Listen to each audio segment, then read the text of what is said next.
हाँ सीजी के छोरे के नाम अब चलते, कैसे बना था जी गाना ला बोलते, जैसे भी बनते बनन दे भाई। बाहर से साफ पर अंदर से खाई, करना बुराई ना चाहिए अच्छाई। पर्दा के बात और पर्दा के खेल, साथ हवे संगमा मोर भाई परछाई। नाच मोर भाई, नाच मोर भाई।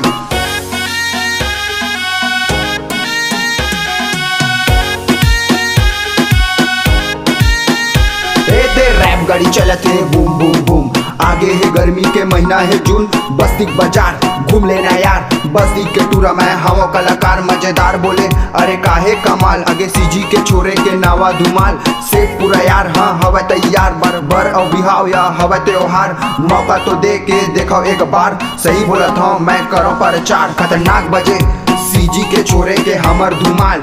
पब्लिक जुबान कहे बाजे बवाल, सब बने बने पूछे हालचाल। बजत है छोरे धुमाल, जलत है